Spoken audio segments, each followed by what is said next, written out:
it's very interesting because I actually became an Immunotec consultant before Immunotec became a company.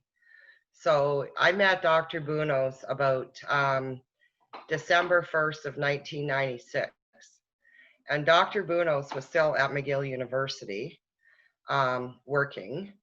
And they had slowly started to form a small company over in Vaudreuil. So it was a small building across from our building now. And Dr. Bounous was there with Chuck Roberts and John Molson. And I flew into Montreal because I had got a fax over the fax machine talking about this product that could, 500 liters of raw milk could make 1 kilogram of Immunocal, and that I honestly thought I was a rancher, and I honestly thought they needed milk, and I didn't have a dairy herd, but consequently I flew into Montreal. I had absolutely no idea what I was walking into, and I walked into his office, and I met him and shook his hand, and he was a cute little, very good looking, you know, distinguished scientist from Italy, and it was unbelievable because I look back and I think, oh my God, like seriously, how silly was I not to immediately recognize what his, you know, accolades were. But when he was talking to me, he talked to me about Immunocal and glutathione, and it completely went over my head. There were so many papers, and there were 7 feet of papers, and the University of this and the Royal Physicians and Surgeons of Canada, and you know what? I didn't care what it was at that point, what the product was going to do. I knew that I could learn, and I wanted to be part of that. And part of the reason why was because he was so sincere and so focused and so wanted to tell me what he discovered, that it was just like, there was like if a pin dropped in the room, you could hear it. It was incredible when I first met him. So the answer is Vaudreuil, at the office before the office, when there was only 4 employees of Immunotec.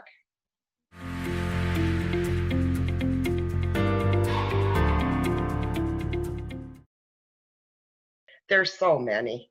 I have to tell you, that day in Montreal when he was trying to explain to me, and I was a rancher farmer girl, and you know, I was a rodeo person, and here I was with a genius scientist, and he was trying to tell me about, you know, what glutathione could do. I couldn't even say it. I called it glutathione.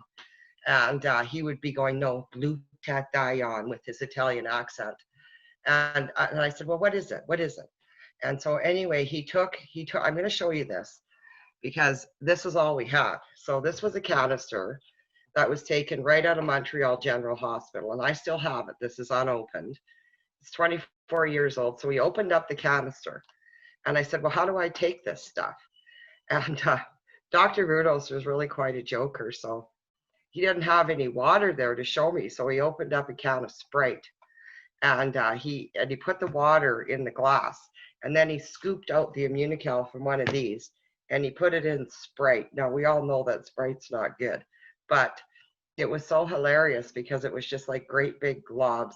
And we just cracked up laughing because there was white powder all over the table, and he was trying to like be serious, yet it was a complete mess, and it was so funny. And I mean, I have to say that that was one of my fondest memories of watching Dr. Bounous try to show me how to make Immunocal and Sprite. It was funny.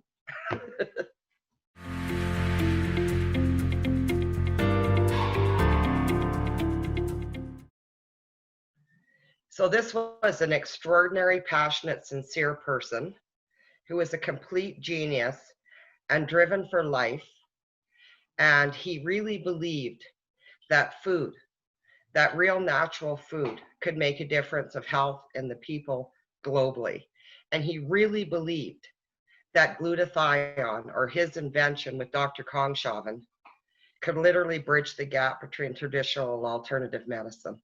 And he was so passionate about that.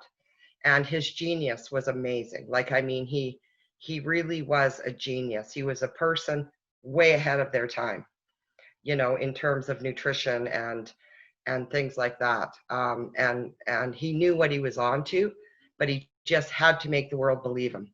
And You know, Dr. Bounous had 138 publications. I mean, most doctors work their entire careers and never get one, but Dr. Bounous was published 138 times. And that was in 1996. So, I mean, imagine his genius at that point of his life and that point of his career. I mean, it was amazing.